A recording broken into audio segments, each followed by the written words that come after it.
मेरे प्यारे दोस्तों, आज हम पढ़ाने जा रहे हैं हिस्ट्री के विषय में। बता दें कि पहले तो यही बता दें कि कोई भी काम करने जाते हैं, अगर ढंग से नहीं हो पाता तो पहले बुजुर्ग कहते हैं, बूढ़े बुजुर्ग कहते हैं कि यही काम कर लो, आगे का बाद में देखा जाएगा।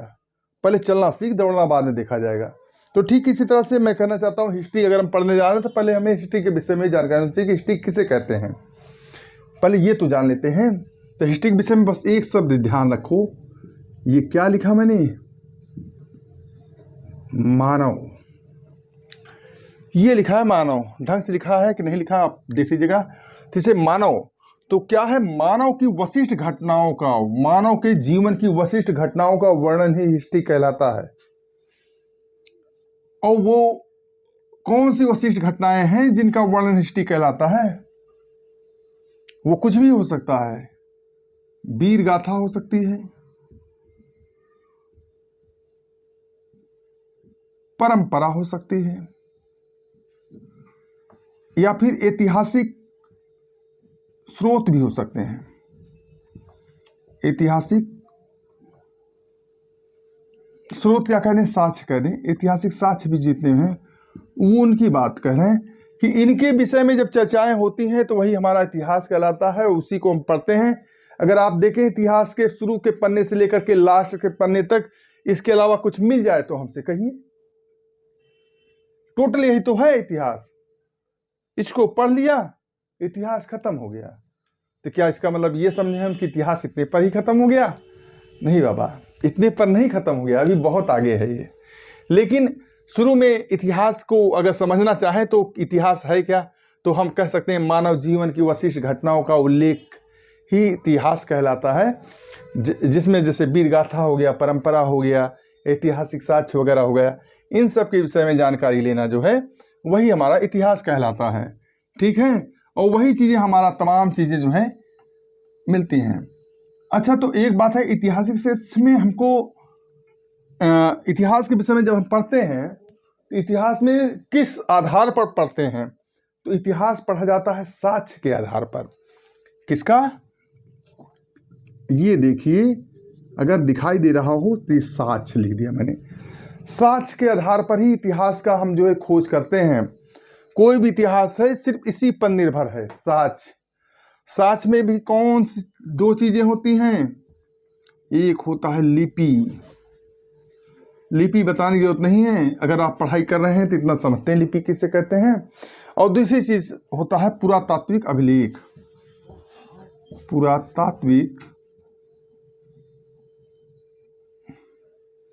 पुरातात्विक अभिलेख नहीं, साक्ष्य कह दें, पुरातात्विक साक्ष्य हो गया। ठीक है, पुरातात्विक साक्ष्य में जैसे कि लिपि में कुछ भी हो सकता है। लिपि में डिजाइन भी हो सकती है, लेखन कला भी हो सकती है, इशारों में कुछ हिंट दे करके बताया गया हो, वो चीज़ तो हमारी लिपि में आ गई। और दूसरी चीज़ हमारी हो गई पुरातात्विक साक्ष्य हो गया। पुरातात्विक साक्ष्य में जैसे कि पत्थर के कोई सामान हो गए, स्मारक हो गए, मस्जिद हो गई, गुंबद हो गया, मंदिर हो गया, गुरुद्वारा हो गया, पुल हो गया, नहर हो गया, नाली हो गया, घर हो गया, ईंट हो गए, पत्थर हो गए, कोई भी ऐसी चीज जो है वो पुरातात्विक साक्ष्य के अंतर्गत हमारी आ जाती है, जो पुराने समय में धरी पड़ी रहती है, धीरे धीरे पुरानी हो जाती है। तो उसको देख करके मैं मानव के जीवन शैली का या वशिष्ठ घटनाओं का हम अंदाजा लगाते हैं। तो वो दो चीजों से लगाते हैं, लिपि से और पुरातात्विक साक्ष्य से। ठीक है, तो ये जो साक्ष्य है ये बहुत बड़ी भूमिका डिसाइड करता है इतिहास को पढ़ने में। तो इस चीज को आप ना भूलें, इसको हम L से डिनोट कर दें और इसको हम P से डिनोट कर दें। ठीक है, तो हमको लिखने में आसानी रहेगी। तो इस बात को आप समझ गए कि इतिहास को पढ़ा जाता है तो साक्ष्य के आधार पर जो पढ़ाई की जाती है उसको भी एक प्रकार समझ लीजिए इतिहास के रूप में जानते हैं। तीसरी चीज समझ लीजिए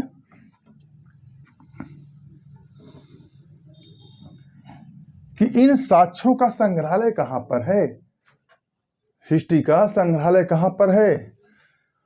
तो अगर देखिए तो कहीं भी जगह पर जाएंगे, जैसे हम उत्तर प्रदेश से बिलोंग करते हैं तो उत्तर प्रदेश की राजधानी क्या है?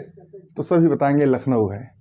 अगर हम कहेंगे कि पूरे भारत की राजधानी क्या है तो दिल्ली है। ठीक इसी तरह से दो प्रकार के संग्रहालय हैं जहाँ पर हमें इतिहास की तमाम चीज़ें रखी जाती हैं, और भी कई चीज़ें साइंस वगैरह से संबंधित भी रखी जाती हैं। तो जो दो प्रकार संग्रहालय हैं उसके विषय में जरूर जान लें। अक्सर एग्जाम में ये क्वेश्चन पूछ लिया जाता है, कई बच्चे तो जानते भी नहीं होंगे, तो इसके विषय में जान लें। दो प्रकार के संग्रहालय जो एक तो हो गया अंतर्राष्ट्रीय संग्रहालय, एक हो गया राष्ट्रीय संग्रहालय। तो जो अंतर्राष्ट्रीय संग्रहालय कहाँ पड़ेगा भाई हमारा? इतिहास के विषय में जानने से पहले ये जरूर जान लें कि अंतर्राष्ट्रीय संग्रहालय कहाँ पड़ेगा हमारा। अंतर्राष्ट्रीय संग्रहालय क्यों भैया, क्या आप जानते हैं अंतर्राष्ट्रीय संग्रहालय कहाँ पड़ेगा? नहीं, वो पड़ता है कहाँ? डेनमार्क। डेनमार्क में पड़ता है भाई। डेनमार्क कहाँ है? यूरोपियन कंट्री है डेनमार्क। उत्तर सागर के बगल में है।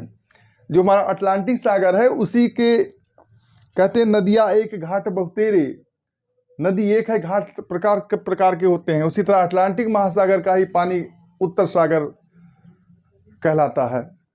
वही पानी है, घूम चला गया है तो उत्तर सागर कहलाया है। हिंद महासागर का पानी जो है बंगाल की खाड़ी कहलाया है। तो इस तरह से समझ लीजिए कि डेनमार्क जो उत्तर सागर के बगल में है, यहाँ पर डेनमार्क में पड़ता है कोपेनहेग। ध्यान रखिएगा, ये तो नहीं पूछेगा देश, ये शब्द पूछ लेता है कोपेनहेग। कोपेनहेग ये जो डेनमार्क की राजधानी है, कैपिटल है ये, CAP कैपिटल। ठीक है, तो ये जो कैपिटल है कोपेनहेग, यहाँ पर जो है अंतर्राष्ट्रीय संग्रहालय है। इतिहास की तमाम चीज़ें यहाँ पर रखी गई हैं। तो आप कहेंगे आपको इतना तो बता दिया, इसमें एक और ख़ास बात है। एक हमारे जो है पुरातत्वविद रहे थॉमसन साहब, कौन, उनका नाम भी रख देते हैं थॉमसन, रख नहीं देते, उनका नाम है, उनके माँ बाप ने रखा था, मैंने थोड़ी रखा है। तो थॉमसन, वैसे पूरा उनका नाम है क्रिश्चियन जूनियर वर्क थॉमसन, लेकिन जो है इनको हम थॉमसन के नाम से ही ले लेते हैं शॉर्टकट में। तो इन थॉमसन ने क्या किया था, जो कोपेनहेग में सामान रखे थे उसके आधार पर जो है पूरे इतिहास को इन्होंने 3 पार्टों में डिवाइड कर दिया था। कहा था 3 भाग में बांटा जाए। कोपेनहेग में रखे हुए संग्रहालय में जो भी सामान रखा है उसके देखते हुए इन्होंने 3 भागों में बांटा था। पहला था पाषाण का, जिसे कहते हैं पाषाण युगीन। दूसरा कहते हैं कांस्य युगीन, और तीसरा चीज कहते हैं लौह युगीन। लौह युगीन कांस्य ताम्र कह सकते हैं। ठीक है, तो अगर गौर से देखें तो आजकल लड़के भी जो पढ़ते हैं तो वो यही कहते हैं पाषाण काल की बातें तो तुरंत समझ जाएंगे, पत्थर वाला। कांस्य युगीन में समझ जाएंगे कि कांस्य युगीन का समय हो गया, या फिर इसका हो गया, क्या कहते हैं, सिंधु घाटी सभ्यता से संबंधित समझ लेते हैं। और लौह का विषय में जानकारी के विषय में तो तुरंत समझ जाते हैं कि 600 BC के बाद की कहानी कही गई है इसमें। ठीक है, कुछ उत्तर वैदिक काल के विषय में जानकारी इसमें मिल जाती है। तो इस प्रकार से जो है ये स्टूडेंट इस हिसाब से भी इसका अंदाजा लगाते हैं। ये भी तरीका सही है, लेकिन इतना बता दें कि थॉमसन साहब ने कभी पूछ लेता है कि कोपेनहेगन में रखे गए संग्रहालय के आधार पर किन्होंने 3 पार्ट में 3 युगों में जो है डिवाइड किया था इतिहास को, तो हमारे थॉमसन साहब थे। ठीक है भैया, इसको भी आप नोट कर लीजिएगा। कपड़ा कहाँ गया, ये रहा। तो चलिए इतनी बात हो गई। अगर इंडिया में कहा जाए, हाँ इतना बात अंतर्राष्ट्रीय समझ गए, इंडिया में कौन सी जगह है भैया, तो भोपाल, सूरमा भोपाली वाला जगह, ये जो भोपाल है यहाँ पर संग्रहालय बना हुआ है। यहाँ पर जो है हमारे भारत के अंदर खोजे गए तमाम पाषाण युगीन, कांस्य का, ताम का, लोहे का, जो भी था, तमाम प्रकार के हर युग के इतिहास के सामान जो है यहीं पर रखे जाते हैं। वहीं से इनकी जांच भी होती है, वहीं सब कुछ होता है। ठीक है, घोटाला वोटाला खैर इसमें नहीं होता, ज़्यादा कीमती सामान हो तो अलग की बात है। तो कुल मिलाकर के इंडिया में भोपाल, अंतर्राष्ट्रीय संग्रहालय डेनमार्क में जो कि कोपेनहेग में है। ठीक है, इसके विषय में जानकारी आप ध्यान लीजिए कि अंतर्राष्ट्रीय पूछे संग्रहालय कहाँ पर है, तो कोपेनहेगन में डेनमार्क में है। और ये पूछे कि इंडिया में कहाँ पर पड़ेगा भैया, तो ये बता दीजिएगा साफ साफ कि भोपाल में पड़ता है। ठीक है, इसमें कोई त्रुटि नहीं है। ये 2-4-6 इंपॉर्टेंट जानकारियां आपको होनी जरूरी है। एक जानकारी मैं बताना आपको भूल गया, वो भी जो है जरूरी है, क्योंकि इनके डैडी कौन थे, इतिहास के जन्मदाता, हिस्ट्री के जन्मदाता कौन थे, तो ये भी आप जानकारी ले लें कि हिस्ट्री के जन्मदाता जो थे वो थे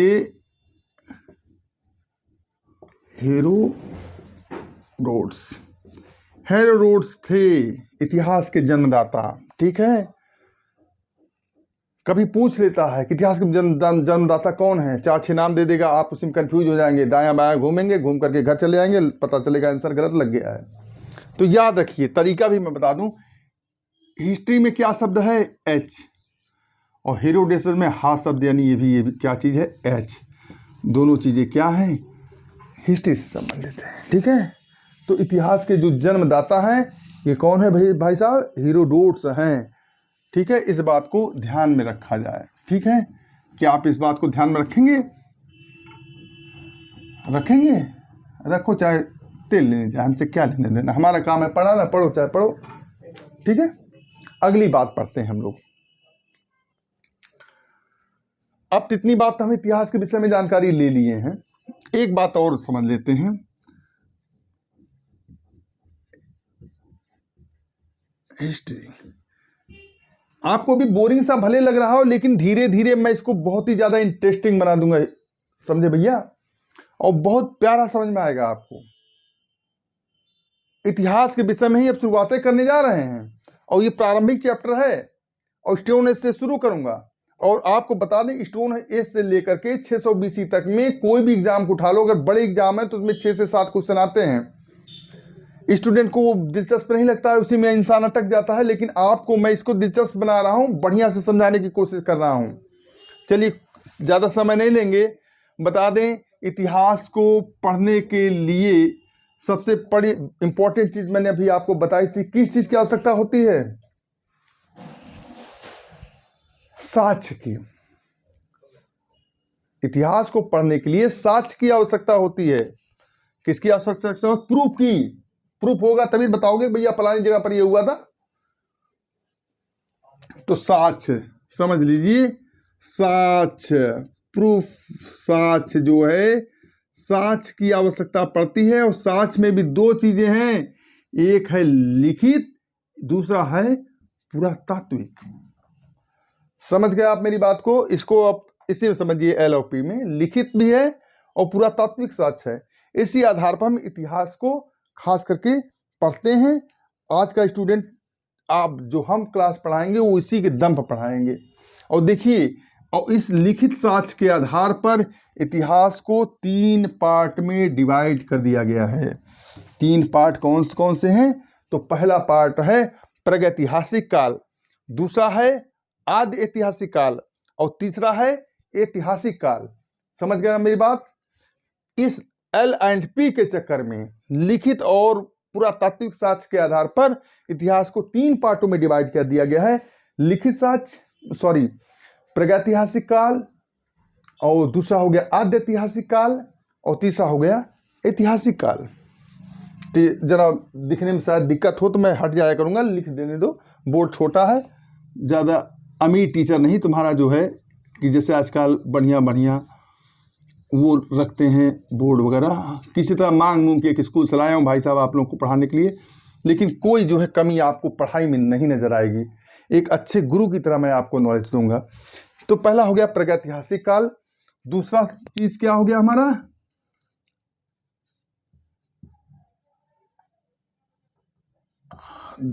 आद्य ऐतिहासिक काल। ठीक है, आद्य ऐतिहासिक काल। ठीक है, समझ गए, आपको दिखाई दे रहा है। तीसरा हो गया हमारा, चल आजा हीरो तू भी, ये तीसरा हो गया जनाबे अली ऐतिहासिक काल। समझ गए भाई साहब, ये 3 कालखंड हो गए, और तीनों किस पर निर्भर है, साक्ष्य पर, प्रूफ पर। प्रूफ क्या है हमारा, साक्ष्य इसमें यहाँ पर। यहाँ पर भी साक्ष्य हमारा कौन सा है? दो चीजें हम लोगों ने देखा, एक लिखित, दूसरा पुरातात्विक। जब प्रागैतिहासिक काल में गए तो हम उस समय के कालखंड को बताते हैं। मानव जो है जंगली था। हम ही आप याद करिए अपना पुराना जमाना, जब शुरुआत में मानव का जन्म हुआ था तब आदमी कैसा दिखता था? जंगली था, नंगा घूमता था, पत्तियां भी लगाता था, नहीं लगाता था कोई गारंटी थोड़ी है, और शरीर में पत्तियां भी लगा के ढकता था, इसकी कोई गारंटी नहीं है। तीसरी चीज और बात बता दें, खाद्य संग्राहक था, खाने की तलाश में जगह जगह भटका करता था, खाद्य संग्राहक था। इस काल की बात करें, यही है वो प्रागैतिहासिक काल। इसी को हम कहते हैं प्राचीन भारत का काल। बहुत ज्यादा प्राचीन जो पढ़ेंगे तो इसमें पढ़ेंगे, ठीक है। और इसमें भी क्या था, क्या उस समय पढ़ाई लिखाई थी? अरे जब आदमी नया नया पैदा हुआ है तब वहां पर कहाँ भैया वो उसको पढ़ाई लिखाई थी? तो उस समय पढ़ाई लिखाई तो बिल्कुल नहीं थी, लेकिन आदमी के पास पुरातात्विक साक्ष्य था। पत्थर थे, नुकीले पत्थरों से मारा करता था, गुफाओं में रहा करता था, चित्रकारी भी कर लिया करता था। तमाम प्रकार के हथियार की मानव ने उस दौरान खोज किया, क्योंकि उसको पेट भरना था, खाना खाना था, तो जाहिर बात हथियार तो उसने ईंटें गुम्मे से बना डाले। तो उस कारण से पुरातात्विक साक्ष्य हमारा जो पत्थर से संबंधित है, पुरातात्विक पत्थर है, पुरातात्विक नहीं होता, बहुत कुछ होता है, लेकिन पुरातात्विक साक्ष्य हमारा मौजूद था पत्थरों के रूप में, पाषाण के रूप में। इसीलिए जो है इसको जो है पाषाण काल भी कहा जाता है। इसी को हम पाषाण काल भी कहते हैं। क्या कहते हैं हम लोग भैया? यही लिख दें, पाषाण काल भी कहते हैं। देख लीजिए, हट जाते हैं थोड़ा, दिख रहा है इधर से ना दिखे दिखे। तो ये हमारा प्रागैतिहासिक काल है। इस कालखंड में लिखाई पढ़ाई किसी का आता नहीं था और पुरातात्विक साक्ष्य हमारे मौजूद थे, इसीलिए इसको हम प्रागैतिहासिक काल कहते हैं, ठीक है। दूसरा आद्य ऐतिहासिक काल, यहाँ पर भी हमने साक्ष्य को देखा। तो हमने बताया था साक्ष्य में क्या चाहिए हमको? दो चीजें थी, एक लिखा पढ़ी का सामान, लिखित साक्ष्य। तो लिखित साक्ष्य हमारे यहाँ पर था और पुरातात्विक साक्ष्य भी हमारा यहाँ पर था।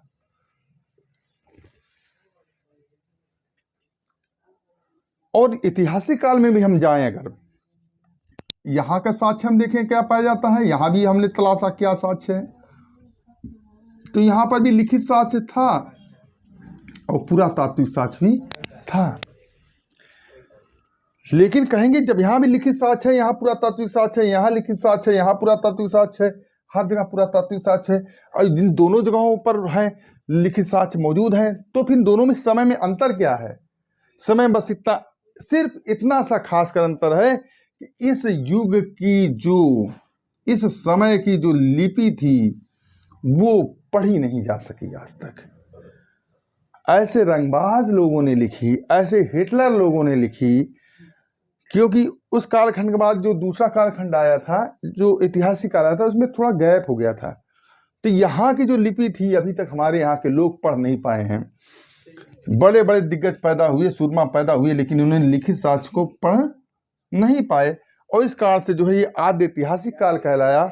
और ये ऐतिहासिक कालखंड इसलिए है क्योंकि इसमें लिखित साक्ष्य भी है, उसको भी खूब पढ़ने में दमदार हैं, और प्रागैतिहास पुरातात्विक साक्ष्य भी हैं, वो भी मौजूद हैं। हम लोग जो हैं अकबर, बाबर, महाराणा प्रताप, जोधाबाई, बाजीराव पेशवा, नरेंद्र मोदी, योगी, इससे पहले जो थे राजीव गांधी, जवाहरलाल नेहरू, गांधी जी, यानी कि आधुनिक भारत के उस समय हो गया। तो ये सारे के सारे इसी कालखंड के दौरान के हैं, क्योंकि उस समय लिखित साक्ष्य मौजूद था।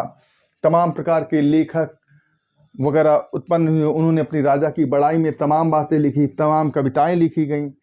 वो साक्ष्य के रूप में उस समय के दौरान उन्होंने अपने राज्य के विषय में जम करके प्रचार के रूप में कहिए, चाहे जिस रूप में कहिए, उन्होंने खूब कहानियां गढ़ी, कई बातें लिखी, कई महत्वपूर्ण बातें लिखी, कई साक्ष्य के रूप में लिखा। वो सारे के सारे मौजूद हैं, जिसके दौरान हमें इस ऐतिहासिक कालखंड के समय को समझने में समय नहीं लगता है।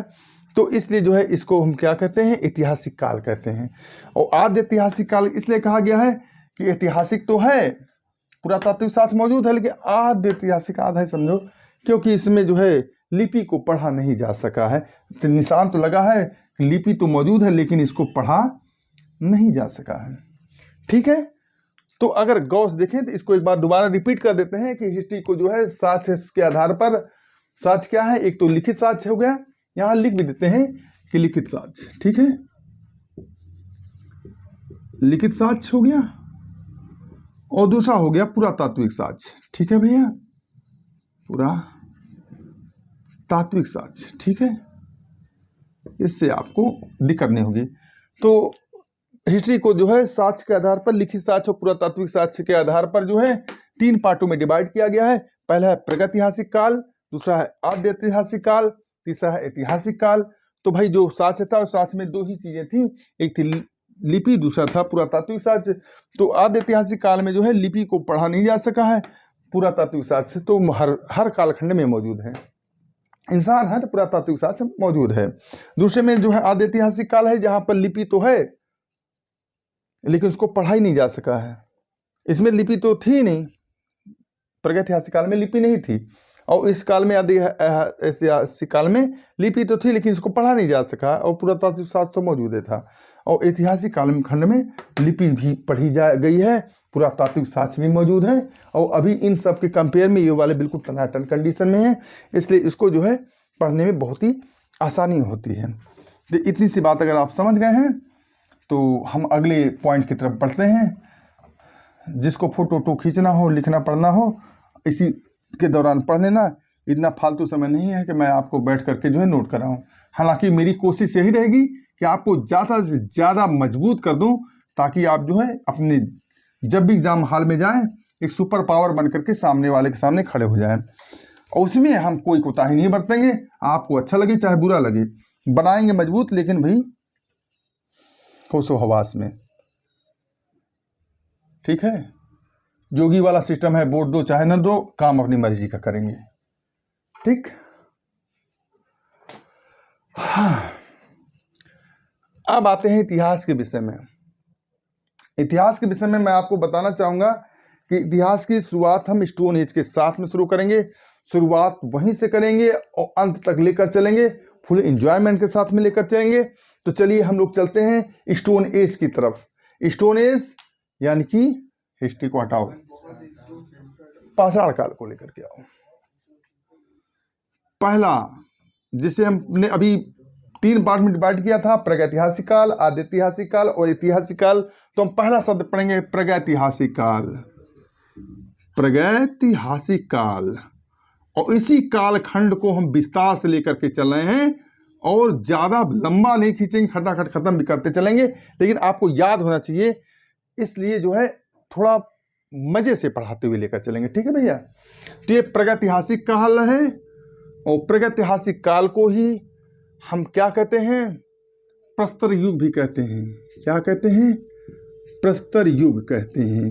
प्रस्तर माने होता पत्थर, और इसी को चाहो तो इतिहास की भाषा में बोलो तो पाषाण कहते हैं। पाषाण माने भी होता पाषाण युग, यानी पत्थर युग कहते हैं।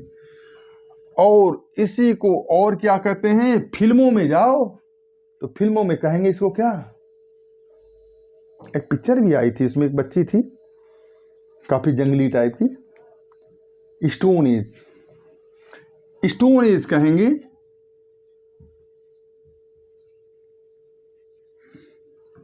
कोई फिल्म थी, किसकी फिल्म थी वो, स्टोन एज।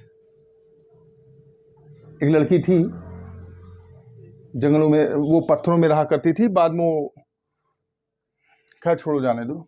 तो क्रूड्स पिक्चर में भी स्टोन एज को खूब बढ़िया से दर्शाया गया था। तो ये हमारा स्टोन एज कहते हैं। और इसमें क्या चीज है, इसमें इन सभी को एक ही नाम समझो, इनको राम कहो चाहे रघुनंदन कहो, रघुपति राघव राजा राम, ईश्वर अल्लाह तेरे नाम। तो ये वही सिस्टम है, प्रागैतिहासिक काल कहो चाहे प्रस्तर युग कहो चाहे पाषाण काल कहो चाहे स्टोन एज कहो, मतलब इसका एक ही हुआ। और ये इस कालखंड के विषय में मैंने बताया था, कैसे पता चला, साक्ष्य के आधार पर, और साक्ष्य में भी क्या था हमारे पास, लिपि तो थी ही नहीं, आदमी पढ़ता लिखता नहीं था, और पुरातात्विक साक्ष्य हमारा, पुरातात्विक साक्ष्य जो है हमारा मौजूद था। उसी पुरातात्विक साक्ष्य के आधार पर ही जो है प्रागैतिहासिक काल को, खंड को पढ़ा जाता है। इसीलिए विशेष इसकी जानकारी तो नहीं हो पाई है। अच्छा, एक बात और, मानव सबसे ज्यादा किस कालखंड में रहा, निवास किया, तो यही वो कालखंड भी है, प्रागैतिहासिक कहो चाहे प्रस्तर युग, चाहे पाषाण कहो, चाहे स्टोन एज कहो, यही वो कालखंड है जिस कालखंड में मानव सबसे ज्यादा रहा है। 5 लाख बीसी से लेकर के 6000 बीसी तक, ये उल्टा चलता है भैया, ठीक है। तो यहां से यहां तक का समय जो है ये रहा, बहुत लंबा समय हो गया, ठीक है। तो ये रहा प्रागैतिहासिक काल। इस कालखंड के विषय में मैं अभी और आपको बताता चलता हूं। अब यही हम आपको पढ़ाने जा रहे हैं, स्टोन एज। तो थोड़ा इसको समझ लिया आपने, तो बताइए, इस कालखंड में लिपि तो थी ही नहीं, पुरातात्विक साक्ष्य था, और ये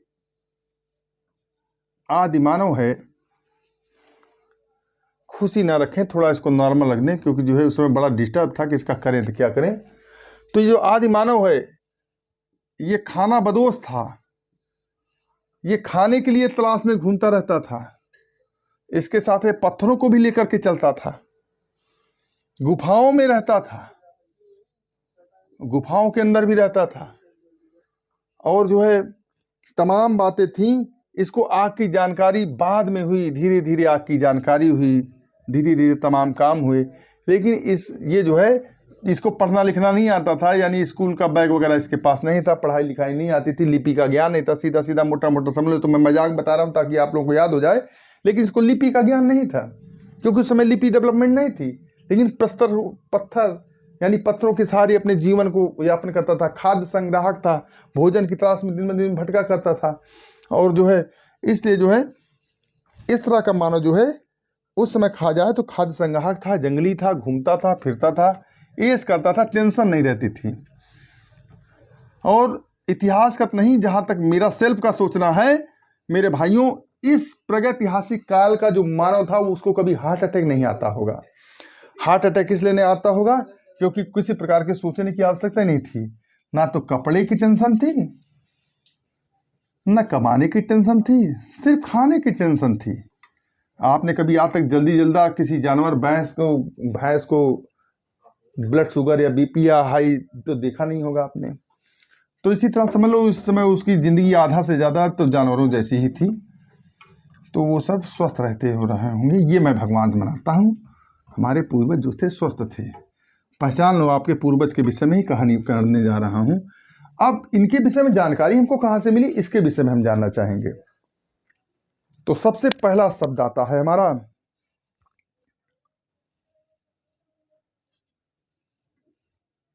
यहीं से चलते हैं। पाषाण काल के विषय में हमको जानकारी कहाँ से मिली? प्रागैतिहासिक काल, पहले से हम बता दें, प्रागैतिहासिक काल के विषय में लिख ही देते हैं। प्रागैतिहासिक काल हम पढ़ रहे हैं, ठीक है। प्रागैतिहासिक काल क्यों भाई, कितना समय हो गया होगा लगभग पढ़ते हुए हमें? 20-30, चलो ठीक, 20-25 मिनट हो गया है। तो अभी 15-20 मिनट और लेकर चलते हैं, ज़्यादा समय नहीं लेंगे ना। प्रागैतिहासिक काल के विषय में हम जो है सबसे पहले हम जानकारी कहाँ से प्राप्त किए, तो इंडिया में आते हैं तो एक जनाबे आली हैं डॉक्टर प्राइमरोज। ये डॉक्टर प्राइमरोज जो है सन 1842 में, 1842 में ये पुरातत्वविद थे। तो पुरातत्वविद थे, तो ये पुरातत्वविद जो है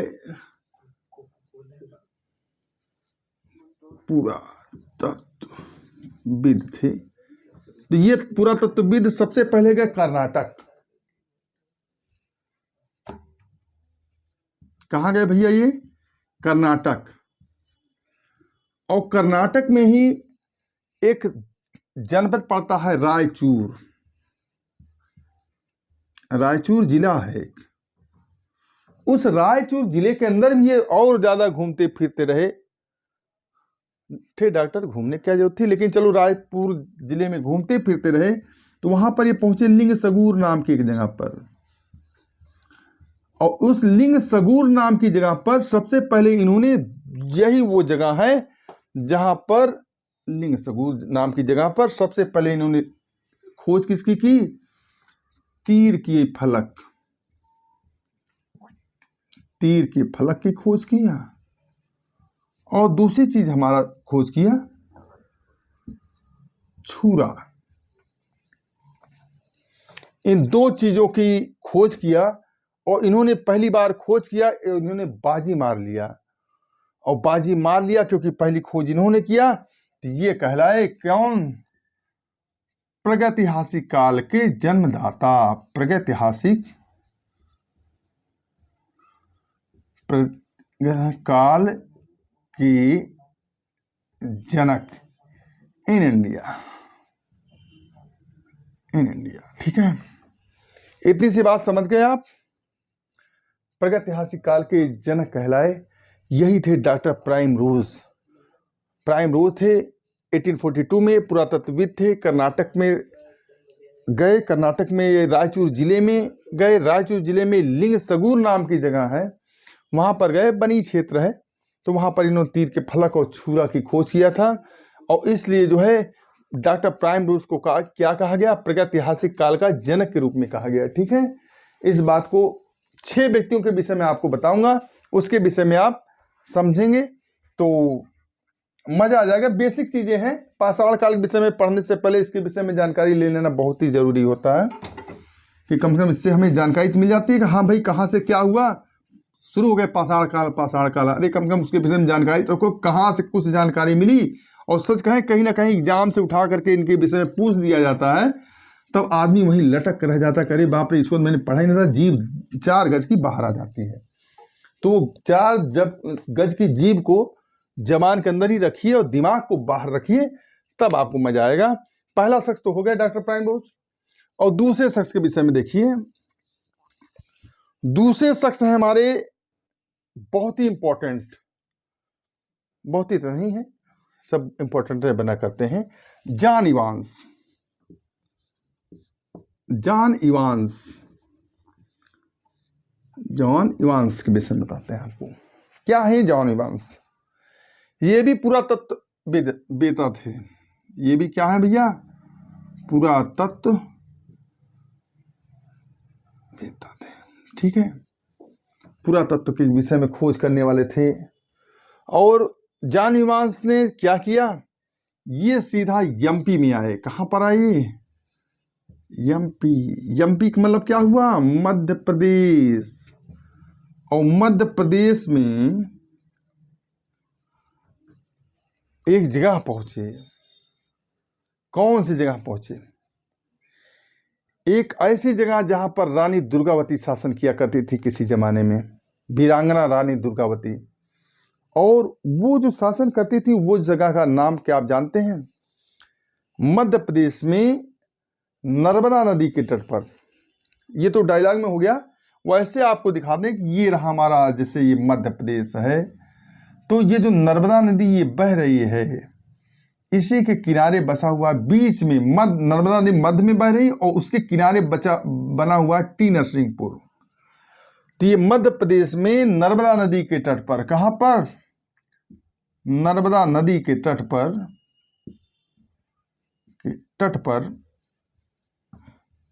पर बसा नगर है। कौन सा? टी नरसिंहपुर। टी नरसिंहपुर आज भी ये जनपद मौजूद है। तो इस टी नरसिंहपुर में इन्होंने क्या खोजा था? पाषाणकालीन उपकरण खोजा था। पाषाणकालीन, ज्यादा नीचे नहीं जा पा रहे, बोर्ड मिलता थोड़ा ऊपर करना पड़ेगा क्या? पाषाणकालीन उपकरण खोजा था। और ये जिन्होंने खोजा था, यही वो टी नरसिंहपुर है जहाँ पर रानी दुर्गावती शासन किया करती थी। कभी भी आपको टी नरसिंहपुर भूल जाए तो रानी दुर्गावती को याद रखें, ऑटोमेटिक आपको याद आ जाएगा। और उन रानी दुर्गावती ने जो है जान दे दिया था अपने स्वाभिमान के लिए, और वो यही जानीमान से है, पुरातत्ववेता है। ठीक है, इससे याद रखिएगा कि रानी दुर्गावती जो है स्वाभिमान के लिए जान दे दिया था। और टी नरसिंहपुर में पाषाण काल के उपकरण की खोज किसने किया था? जॉन इवांस ने किया था। पुरातत्ववेदा थे। एमपी में मध्य प्रदेश के नर्मदा नदी का तट जो है उसी के किनारे पर है टी नरसिंहपुर। पहले समय में राजा लोग अपनी ज़्यादा नगर को नदी के किनारे बसाते थे, ताकि उनको जो है ढेर सारा अनाज, उपज वगैरह, ढेर सारे सुविधाएं, नदियों से क्या था, आवागमन का साधन भी बड़ा सुलभ हो जाता था पहाड़ी इलाकों में। इसलिए जो है तमाम प्रकार की चीज़ें जो है पानी की उपलब्धता हो जाती थी। तो लोग अपने बड़े बड़े नगरों को कहाँ पर बसाते थे? नदियों के किनारे बसाते थे। उसी जगह पर आ जाता है टी नरसिंहपुर, जो रानी दुर्गावती क्षेत्र है, और जहाँ पर जॉन इवांस ने क्या किया था? पाषाणकालीन उपकरणों की खोज किया था। अब तीसरा बंदा कौन है? तीसरा बंदा आपके लिए बहुत ही इंपॉर्टेंट है। इससे किसी न किसी सिविल सर्विस में एग्जाम में क्वेश्चन आ चुका है और उसको आपको जानना जरूरी है। वो है रॉबर्ट ब्रूस फूट। वो हैं रॉबर्ट ब्रूस फूट। तो रॉबर्ट ब्रूट फूट जो थे, ये गए मद्रास,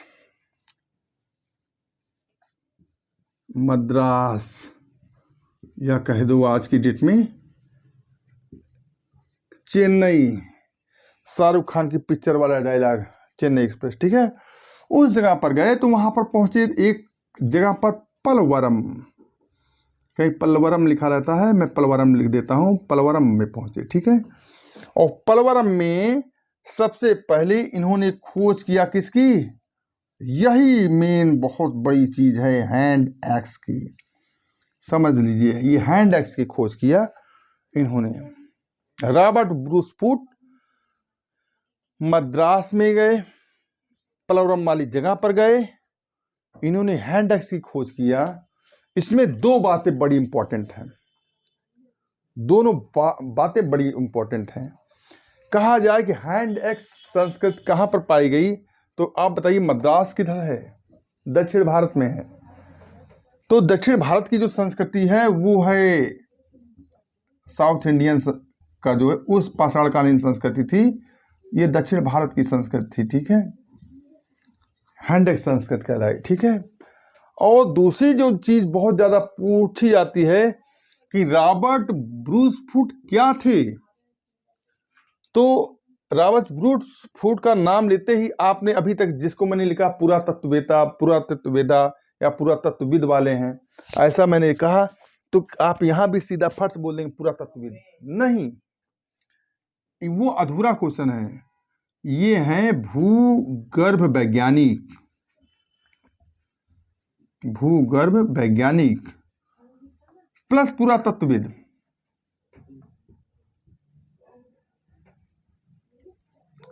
तो हुआ क्या, जो भूगर्भ वैज्ञानिक हुआ करते थे वही क्या रहते थे? पुरातत्व। अब भूगर्भ की जमीन के अंदर का वैज्ञानिक बने हैं तो कोई चीज मिल गई तो पुरातत्वविद भी बन गए। इन्होंने खोज दिया था क्या? Hand axe. सबसे पहले हैंड एक्स इन्होंने ही खोजा था, और इन्होंने खोजा था कब?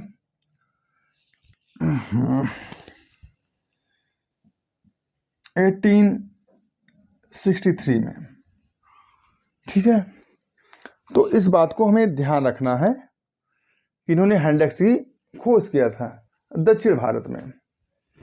सबसे पहले कहा जाए दक्षिण भारत में हैंड एक्स की खोज किसने किया था? तो रॉबर्ट ब्रूस फूट ने किया था, और वहाँ ये संस्कृति चलती थी, हैंड एक्स संस्कृत कहलाई वहाँ से खोजने जाने के बाद। और भूगर्भ वैज्ञानिक जो थे ये थे रॉबर्ट ब्रूस फूट, जो थे भूगर्भ वैज्ञानिक थे और प्रमुख भी थे भूगर्भ वैज्ञानिक के इंडिया में, और प्लस जो है पुरातत्वविद भी थे। भाई खोजेंगे तो ऑटोमेटिक पुरातत्वविद बन गए, ना भी होंगे तो अपना नाम रख लिए पुरातत्वविद हैं। हालांकि कभी कभी एग्जाम में आ जाता है कि रॉबर्ट ब्रूस फूट कौन थे, तो अगर ये भी मौजूद है ये भी मौजूद है इस पर निशान मारिए। ये भी मौजूद है, ये भी एक साथ मौजूद है, तो इन्हीं पर दोनों पर निशान मारिए। ये मैं कहना चाहता हूं कि यहाँ पर क्वेश्चन इस तरह का पूछा जा चुका है, इसलिए आप इस बात को विशेष ध्यान दीजिएगा कि रॉबर्ट ब्रूसफुट कौन थे, और ये बहुत ही इंपॉर्टेंट है, लगा दें यहाँ पे इम्पॉर्टेंट, ठीक है। इस बात को विशेष ध्यान दीजिएगा।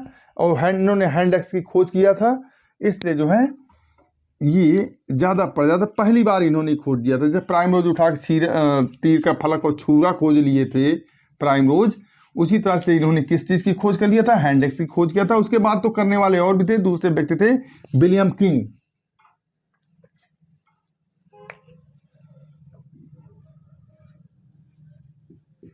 इनका भी नाम नोट कर दो, ये तीसरे से चौथा हो गया, चौथे से पहला, दूसरा, तीसरा, चौथा हो गया विलियम किंग। 6 विषय बताएंगे, 6 विषय बताने के बाद क्लास को खत्म करेंगे हम।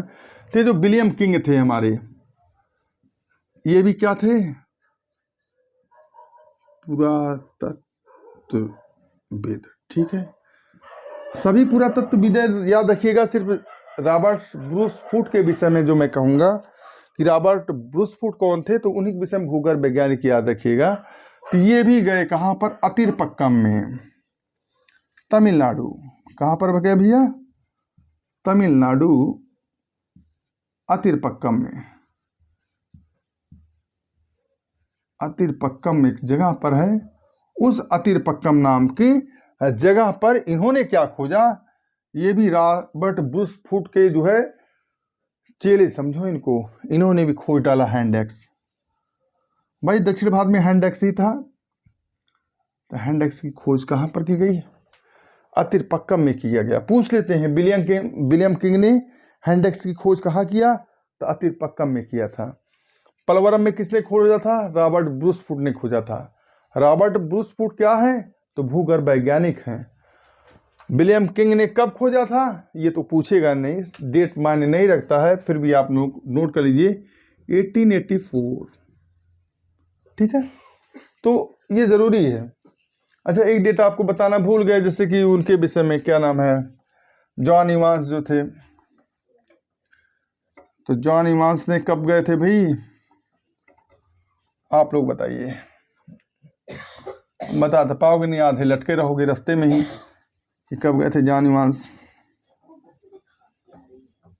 1853 में गए थे जॉन इवांस, ध्यान रखिएगा। जॉन इवांस में 1853 डाल लीजिएगा, लेकिन date is not more important in compare of, ठीक है। चलें, अब ये तो हो गए, विलियम किंग भी हो गए। अब पांचवा बंदा आता है हमारा, 6 बंदों की चर्चा करेंगे, पांचवा बंदा आता है। पांचवा बंदा कौन सा था, पांचवा बंदा हमारा था, ये देखिए। सबसे पहले चले हम, पहले कहाँ, ये कुछ लिखा है हमने, जम्मू कश्मीर। चलो जम्मू कश्मीर से नहीं, ऐसे लिखते हैं कि एक अभियान दल था। क्या था, एक अभियान दल, एक अभियान दल था। उस दल को किस नाम से जाना जाता था, एल कैम्ब्रिज के नाम से, एल कैम्ब्रिज। और उस एल कैम्ब्रिज नाम के जो अभियान का दल था, उसके हीरो कौन थे, उसके प्रमुख थे, उसके नायक थे डी टेरा, और दूसरा हीरो कौन था, एंड पीटरसन, और पीटरसन, ठीक है। डी टेरा और पीटरसन दो इसके नायक थे। ना सही नहीं लिखा है तो ये समझ लीजिएगा, ठीक है।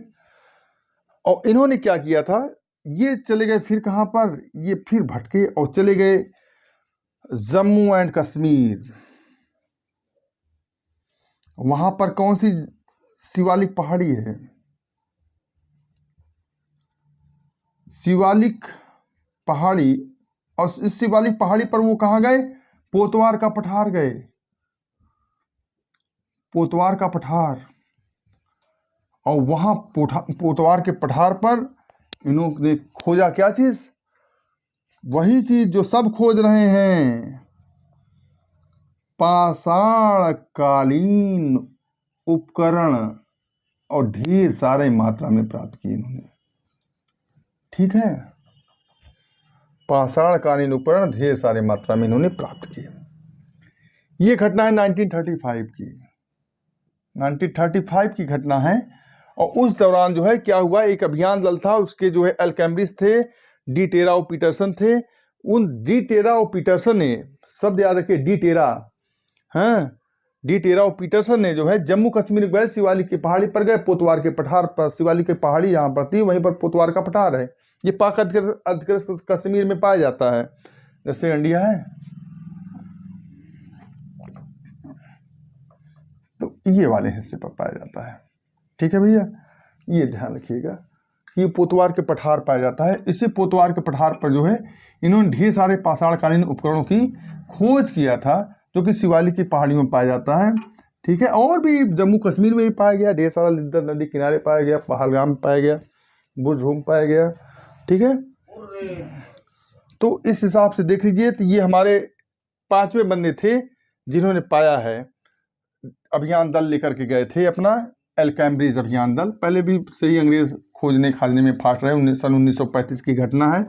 आपको अगर दिखाई दे रहा हो तो ठीक है, ज़्यादातर हम ही आ जा रहे हैं सामने, तो आपकी हट जाया करेंगे।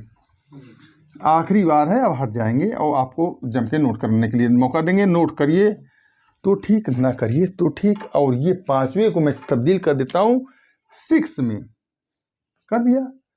और ये आखिरी पॉइंट मैं करने जा रहा हूँ बात को, क्योंकि वीडियो को ज़्यादा लंबा नहीं खींचूंगा, एक दिन में इतना ही काफ़ी है। ज़्यादा कर दिया तो वो भी ठीक नहीं है, क्यों भैया, ज़्यादा कर दिया तो वो भी ठीक नहीं है। चलिए, 6वें कौन थे? 6वां बंदा था स्टुअर्ट पिगट। स्टुअर्ट पिगट नाम लगता है जैसे कि इनका नाम जो है किसी पट्टू का नाम हो, किसी जो है पट्टू का नाम हो। रुक जाइए जरा,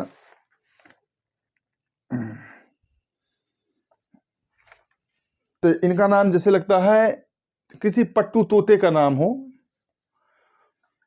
तो तोता समझ में आते हैं जैसे।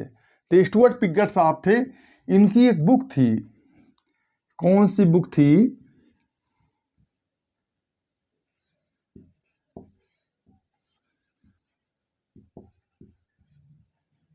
The pre historic India. The pre historic India, इन्होंने किताब लिखी इंडिया के विषय में, इतिहास के विषय में। और उस इतिहास की बुक में इन्होंने सबसे पहले पाषाण काल के विषय में चर्चा की। पाषाण काल के विषय में चर्चा किया था। तो ये कौन थे? स्टुअर्ट पिगट थे। पहली बार बुक में अगर पाषाण काल के विषय में चर्चा हुई है तो उन्होंने किसने किया था? स्टुअर्ट पिगट साहब ने किया था पहली बार।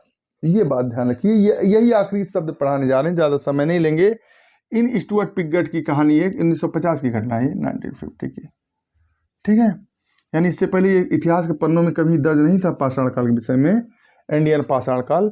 और दूसरी बात और कहना चाहूँगा आपको कि स्टुअर्ट पिगट, ये तोताराम जो हैं स्टुअर्ट पिगट, यही वो शख्स हैं जिन्होंने मोहनजोदड़ो और हड़प्पा को जुड़वा शहर कहा था। मोहनजोदाड़ो या जोदड़ो कह दो, फिल्मी स्टाइल में नहीं चलना है। मोहनजोदड़ो प्लस हड़प्पा को क्या कहा था? जुड़वा शहर कहा था। तो इस प्रकार से इनको क्या कहा था? जुड़वा नगर कहा था, करण अर्जुन कहा था, यानी कि जुड़वा नगर कहा था। इसको लिख दें हम, जुड़वा नगर कहा था। तो 1 घंटे की लमसम क्लास होने जा रही है, हो गई होगी, मैं तो टाइम नहीं देखा, अभी अपने बच्चे से पूछवा कर बताता हूँ। तो इस तरह से हमने आपको बताया कि ये 5-6 बातें हैं, जिससे हमको और भी कई बातें हैं, कई इतिहासकार हैं, लेकिन जो जीता वही सिकंदर। इन्हीं की बुक्स में चर्चा होती है, इन्हीं से क्वेश्चंस बनते हैं कि मोहनजोदड़ो और हड़प्पा को जुड़वा शहर किसने कहा था। स्टुअर्ट पिगट ने कहा था। पाषाण काल के विषय में चर्चा किसने किया था? स्टुअर्ट पिगट ने किया था। या फिर पिछले वाले में पूछ ले, पोतवार के पठार पर कौन जनाब आली गए थे? एल कैम्ब्रिज का अभियान दल गया हुआ था। डिटेरा और पीटरसन जो है कब गए थे? 1935 में गए हुए थे। ये भी नहीं पूछेगा रॉबर्ट ब्रूस फूट कौन थे? भूगर्भ वैज्ञानिक थे। बाकी तो पुरातत्ववेद, बाकी सब तो हैं ही। और इसके अलावा ये भी पूछ सकता है कि जो है हैंड एक्स की खोज किसने किया था? रॉबर्ट ब्रूस फूट ने किया था। हैंड एक्स की खोज किसने किया था? विलियम किंग ने भी किया था, है ना। तो टी नरसिंहपुर कहाँ पड़ता है? ये भी पूछ लिए तो बता दीजिए, एमपी में पड़ता है। पाषाणकालीन उपकरणों की ढेर सारी मात्रा कहाँ से बरामद किया था जो है जॉन इवांस ने? तो टी नरसिंहपुर से प्राप्त किया था। टी नरसिंहपुर क्या है? दुर्गावती का वो क्षेत्र जहाँ पर महारानी दुर्गावती शासन किया करती थी, वही टी नरसिंहपुर कहलाता है, जो कि नर्मदा नदी के तट पर है। नर्मदा नदी के तट पर है और मध्य प्रदेश के बिल्कुल बीच से नर्मदा नदी निकलती है, वही बीच में टी नरसिंहपुर है। ठीक है, इतनी सी बात हो गई। और ये भी पढ़ लिया हमने कि इतिहास को कितने पार्टों में बांटा गया है। तो भाई साक्ष्य के आधार पर इतिहास को 3 भागों में बांटा गया है। कौन सा? प्रागैतिहासिक काल, आदि ऐतिहासिक काल, ऐतिहासिक काल के विषय में भी बताया आपको। और क्या पढ़ाया? किस आधार साक्ष्य में कौन से थे? लिखित साक्ष्य हो गया, पुरातात्विक साक्ष्य हो गया। तो प्रागैतिहासिक काल के विषय में बता रहे हैं, इसमें पढ़ता लिखता नहीं था आदमी, इससे पुरातात्विक साक्ष्य मौजूद था। आदि ऐतिहासिक काल क्या है? जहाँ पर लिपि मौजूद है, पुरातात्विक साक्ष्य भी मौजूद है, लेकिन दोनों में से किसी लिपि को जो है पढ़ा नहीं जा सका जो है। बाकी पुरातात्विक साक्ष्य को तो मौजूद है हर कालखंड में, और ऐतिहासिक काल में सभी का है। लिपि भी पढ़ी गई है, पुरातात्विक साक्ष्य भी पढ़ा गया है। और क्या हम लोगों ने पढ़ा है कि कोपेनहेगन कहाँ है? डेनमार्क। डेनमार्क जो है कंट्री है, यूरोपियन कंट्री, वहाँ पर कोपेनहेगन है। वहाँ पर पूरे विश्व का जो है क्या है? संग्रहालय मौजूद है, उसी में से इतिहास का है। वहीं पर एक थे क्रिश्चियन जूनियर वर्ग थॉमसन, उन्होंने क्या किया था? कोपेनहेगन के तमाम रखी गई सामग्रियों के आधार पर जो है इतिहास को 3 भागों में बांटने का कोशिश किया था। ठीक है, लेकिन उनका बांटने का तरीका अलग था, और ये जो लिखा हुआ प्रागैतिहासिक काल इसका तरीका अलग है। ठीक है, बात वही है और कुछ नहीं है। और उसके विषय में और क्या, इंडिया में कौन सी जगह है संग्रहालय? तो भाई भोपाल है, ये भी बताया आपको। और कुछ जो है, हाँ, हेरोडोटस इतिहास के जन्मदाता कौन है? हेरोडोटस है। और तो और भी कई चीज़ें हैं जो इसमें मैंने बताई है, आपको समझ में आ गई होगी। जहाँ तक होगा मैं इसको रिवीजन करा ही रहा हूँ। हमें लगता है आपको हमारी क्लास बेहतरीन लगी होगी और समझ में आए तो इसको लाइक कीजिएगा, सब्सक्राइब कर दिएगा। हालांकि मुझे कहने की बार बार आदत नहीं है, क्योंकि मैं चापलूसी नहीं करना चाहता हूँ। अगर ये हमें योग्यता होगी, पढ़ाने में क्षमता होगी, अगर हम सही से पढ़ा रहे होंगे तो आप लोग इसको ज़रूर लाइक करेंगे, पसंद करेंगे और आगे लोगों को शेयर करेंगे। ठीक है, मैं किसी प्रकार के प्रचार से ज़्यादा अपने कर्म में विश्वास करता हूँ, और आप लोग भी इसी कर्म को करिए, भविष्य में आगे बढ़िए। क्योंकि सबई सहायक सबल के, को न निबल के सहाय, और पवन जगावत आग को दीपक देर बुझाए। तो आप सबल बन करके जिए, क्योंकि प्रकृति का नियम है कि जो इंसान सबल रहता है तो उसका भगवान भी मदद करते हैं। एक घर में आग लगी हो, दिया में आग लगी हो तो वो बुझ जाता है। अगर पूरे गांव में एक गांव की झोपड़ी में आग लगी हो तो 10 झोपड़ी और जगह, यानी भगवान भी जो बढ़ते को बढ़ाते हैं, जो दीपक बन चलेगा उसको बुझा देते हैं। देव दुर्बल घात का, भगवान भी निर्बल को सताते हैं।